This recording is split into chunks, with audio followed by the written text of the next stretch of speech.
Hi, everybody. Welcome back to the KC CHIROpulse podcast, brought to you by CATS Consultants. Hey, I've got a question for you out there. Are you 100 years old yet? Today, I've got a very special friend with me today. This is one of my dearest and oldest friends, Dr. Jeff Spencer.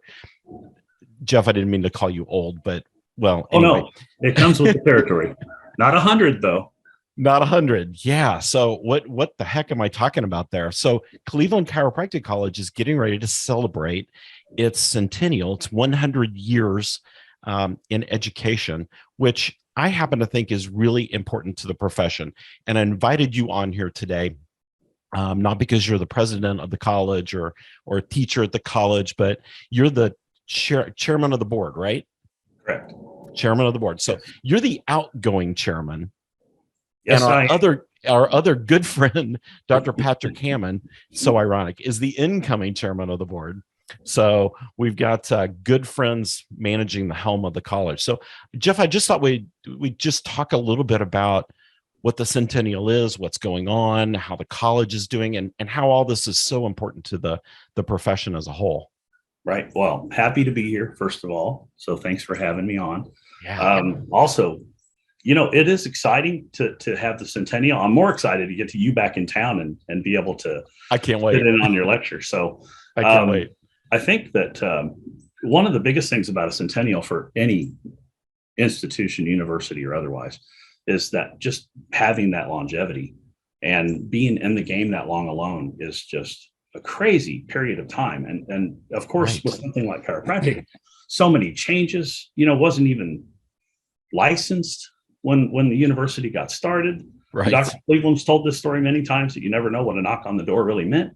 Right. Yeah. I think that having one of the only universities that makes it 100 years in chiropractic, still run by the founding family, is also tremendous. It gives me chills. It gives me goosebumps, seriously. It's a lot. It's a lot to just consider. And what they went through as a family, they've been very successful at it. They've been very good at it. The hard work is almost invisible compared to the success. Yes. And they're just amazing human beings. Yes. And, when we first started, so back in the 90s, it's the 1990s, by the way, for everybody. We had Dr. Carl Cleveland III, his father, Carl Jr., was teaching philosophy still. Yep. And getting to meet him and talk with him and the opportunity to just be in the room with him. And then Dr. Cleveland's leadership from there on forward in the class teaching philosophy. And all of us who are listening to this probably had one of the Clevelands teach every philosophy class that we had in chiropractic college. Yeah. It's been amazing to see the changes, but that having somebody who's really sound a little cheesy, but for everybody who knows me, my friends out there, I do have a wide cheese stripe, that he's legendary in the field. We, I think, have the opportunity here who are affiliated closely with Cleveland University. We can take Dr. Cleveland a little bit for granted. And I think that's a mistake, but it's easy to do because he's always been there. He's a fixture at the college.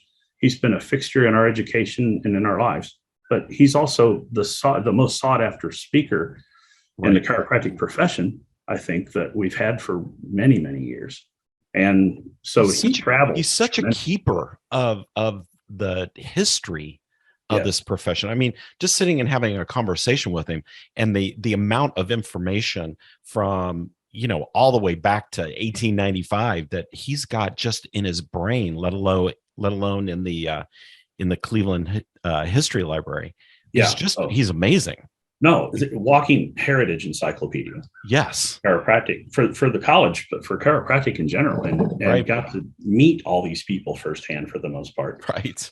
He had the expanded hard drive option, I think, from the factory. Yeah, I think so. The memory's incredible. And the things that he'll tell you about your first day in school. Remember why you came to college. And that my mentor was Dr. Ken Swickard, and that he had actually taught at the college, taught Gonstead. And I think he was one of Dr. Cleveland's instructors, either as a clinician or instructor. Yeah, he probably was. So he'd say, "Oh, I know when Ken Swickard sent you, and he let me know you were coming." And Yep. like, that's, I have to sometimes stop and think about what day did I start?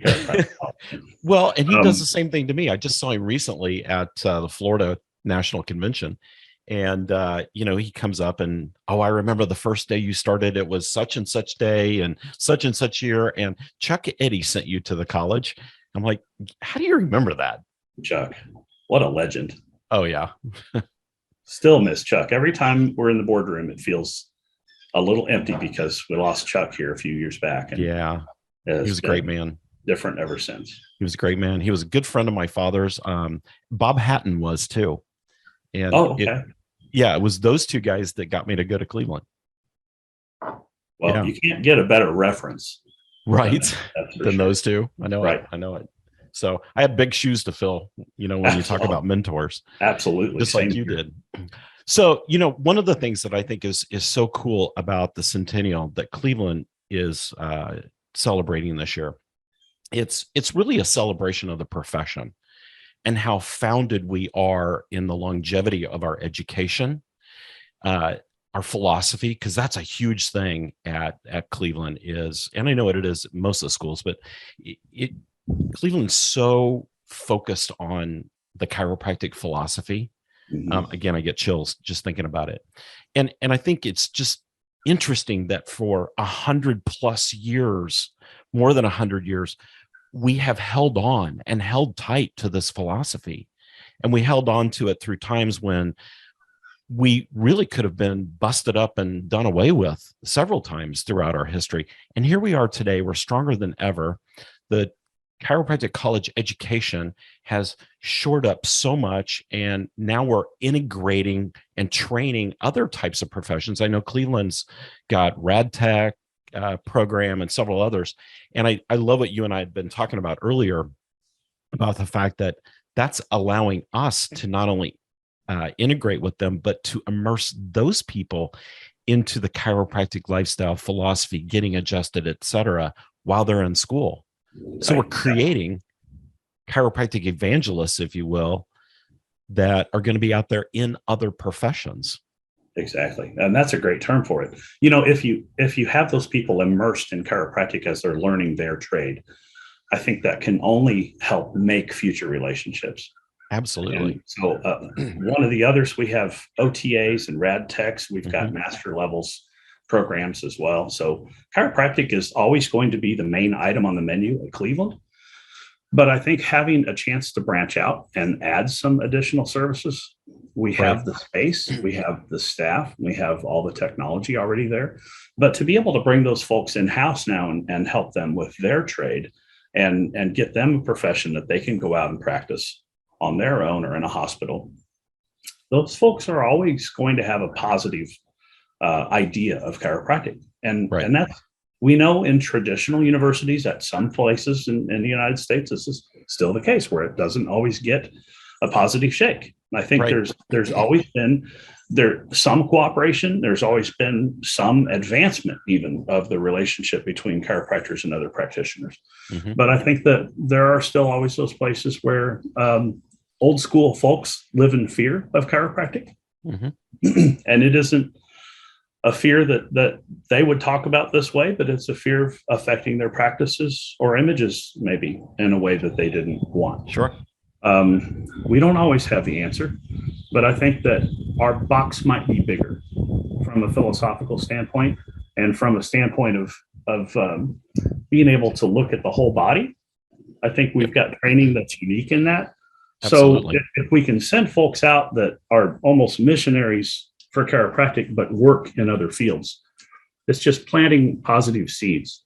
Absolutely. And I know in your practice, you had a multidisciplinary practice. Mm-hmm. I have a group next door to me that has a medical-based practice, but does wellness. And they do a lot of, they probably more hormone therapy than anything, mm-hmm. but they have a medical doctor in there who comes in and sees people on sort of like a club, sure. A practice where they'll just schedule so many people in a day, or this guy works at another practice and will come over and see their patients when somebody comes in. That sort of attention to detail, that's the sort of customer service I think that chiropractors have always tried to give. Right. So we share patients back and forth from next door all the time. And it's like having a multidisciplinary practice without having to increase my real estate. Yeah. Yeah, exactly. Exactly. And that attitude of sharing patients and understanding your strengths versus weaknesses, I think that's tremendous for the profession. Yep. I think it really, in the end, benefits the patient a lot more. And so if we can sow those sort of relationships from the college, I think that just helps us and helps everybody envelop the healthcare process instead of being exclusive to it. It does, and everybody's got their own lane, whether you're a chiropractor or an orthopedic surgeon or a pediatrician, whatever, everybody's got their own lane. And if we can start connecting our relationships better with other professions, then we're building not just a lane for our patients to have access to our type of healthcare. We're building a super highway with multi lanes of access for the patients. And it helps deepen the patient relationships. It helps create patient longevity. And I think that's what we're all looking for, is retention. And those kind of things create better retention. I know in my practice, ironically, my practice was in the town where the Wilkes case actually started. So, the camaraderie between medical doctors and chiropractors when I got there wasn't the greatest. No. and so I did a lot of mending of fences and rebuilding a lot of those relationships. And what it did for my practice was absolutely amazing, almost counterintuitive, because they helped me grow my practice. And, so I appreciate the fact that I don't think a lot of people understand the value of what the chiropractic colleges are doing to the profession. Not only are they turning out current and relevant doctors, but they're creating access for other types of providers to get trained in that setting, like the rad techs and the OTAs.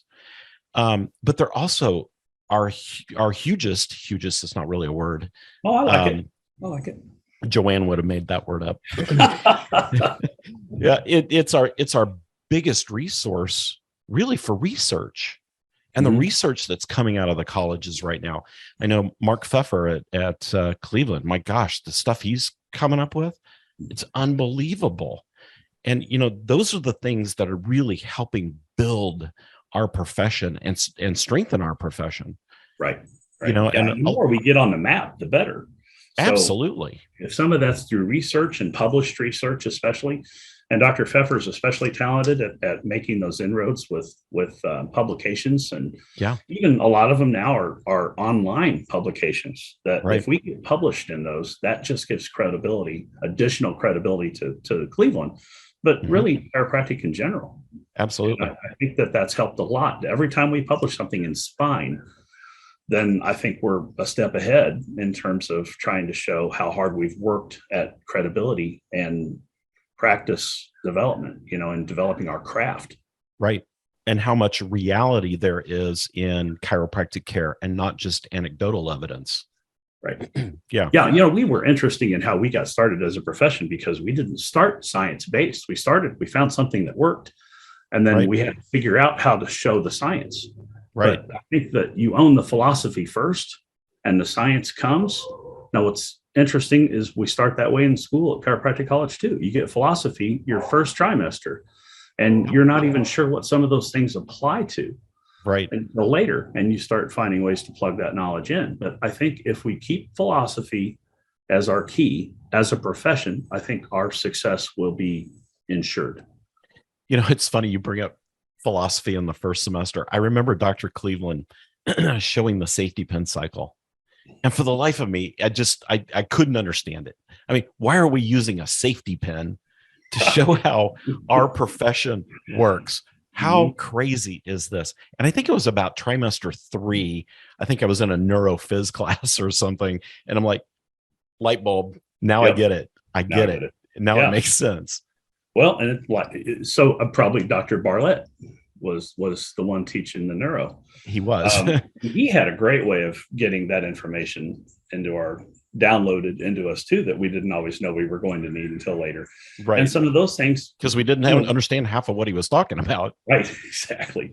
Yes. And all the phases to learning that we have to do. So, when you and I were in school and they had not really probably if you went back 10 years, they had half of the boards that we had to take. And right. So, my graduating year was the first year that we had Part 4.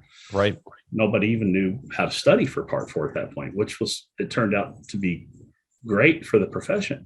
Mm-hmm. I think the more that we show capability and ability, then the greater that we'll have our reputation be. Yep. And it's just all through results. Yeah, so absolutely. If we work with other medical professionals and we can bring other programs into the university, there have been some folks over the years who have said, I don't think that bringing rad tech or having occupational therapy assistants be taught at the chiropractic college is in our mission. And they're exactly in line with our mission. So our goal really is that if we help educate people in the way of helping patients improve their health, chiropractic will always be a central focus and tenet to that. Right. But I think, like we were talking earlier, if these people come out and graduate and already have this idea, so we're always looking at what other programs could be added that would be helpful, and how do they fit with chiropractic? And if they don't, they're not considered. If it's contrary to our mission and philosophy, they're not considered, or not considered very long. So yeah, it's just such a progressive. I love how progressive Cleveland has been over the years, and I know we're focused on Cleveland today because that's where you and I went. And I wanted to talk a little bit about the Centennial, but a lot of the schools are doing these same things. So whether you're a Cleveland alum or Palmer alum or Texas Chiropractic alum, wherever, support your school, support the education system in this profession. I think that's absolutely hugely important. If you haven't been back to your school in a while, I know ours has changed. Absolutely. Yeah. Go back every once in a while and just for a weekend, if nothing else, take a seminar on purpose at your alma mater or one of the others and see what the schools are doing. I think you'll be amazed. Right. And I know the Centennial at Cleveland is going to be a blast. I can't wait. And it's just a few weeks away. And, that's always an opportunity. Homecoming is always an opportunity to go back and see all your buddies, which is great. Yes. But there is so much going on at the Cleveland Centennial this year. I mean, the list of speakers is incredible. I'm completely blown away and honored by the fact that I'm even on the list. So it's an amazing lineup. So I'm going to just send out an invitation to everybody out there listening. If you need to pick up some CEUs and you want to go to a great chiropractic event, the Cleveland Centennial Homecoming, let's see, October 20th through the 22nd, right? Yeah, and the last day, I think the 23rd is actually a golf tournament. That's right, the golf tournament on Sunday. There will be a great golf tournament on Sunday that they've been planning for a long time too. Yeah, so come join us. You don't have to be an alum to come. If you are an alum, I'm going to twist your arm and make you come to the event. So, but definitely, it's going to be an event worth jumping into. And I know several of our members who are not Cleveland alums are coming down for the event. So great. Yeah, the more the merrier. Absolutely. And it's a great exposure to a lot of people that you wouldn't otherwise meet and see. National speakers that come to town, not all as famous as yourself. But right. So, some of the people that we've attended seminars and gotten to see and listen to for 8 hours and paid to travel. Yeah. And they're all coming to us, so the more we can utilize that, I think the better for all of us. But I think there are 36 individual speakers. Yeah. And so not everybody's speaking. The lineup is huge. It is huge. Yeah. And not everyone is going to have, we're used to going to seminars where you've got a minimum of 2 hours, but sometimes 16 hours in a weekend. And this way, I think we'll have more exposure to more topics and get to hear everybody's highlight reel instead of sitting through how to measure Cobb's angle one more time. Nothing personal, Dr. Ben Stiles. Love your radiology lectures. But I think I'm going to make sure he hears this. Love you, Ben. And we all need to have all that, the basics, the science, the re-education process. Everyone needs refreshed on all those things. But hearing some of the things I think that can excite you from, a practice standpoint, patient retention standpoint, ability to communicate maybe well with other healthcare practitioners. Those are things that we don't always have time to develop those skills or to learn in school. So if we make sure that we make time to do that in post-grad settings, then the more the merrier. If we get a chance to see just the highlights of those folks that are coming, there's no way you're not going to walk away with something you plug in on Monday. Absolutely.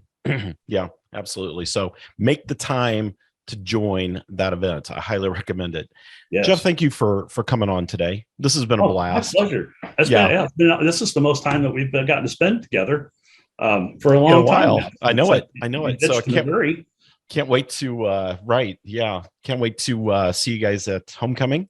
And super proud of your tenure at Cleveland as chairman of the board. And you've done amazing work there. And the college and the profession are better off for you having served in that position. So thank you from all of us. That's very sweet. I appreciate that. Ladies and gentlemen, Dr. Jeff Spencer. Jeff, again, thank you for joining us today. And hey, everybody out there, if you want to take your practice to the next level, do one thing. katzconsultants.com, go on there and schedule a breakthrough call with me. Let's talk about your practice. Let's talk about where it is and where it could be. So thanks everybody for listening today to the KC CHIROpulse podcast, brought to you by Katz Consultants, helping doctors keep their pulse on success. We'll see you next time.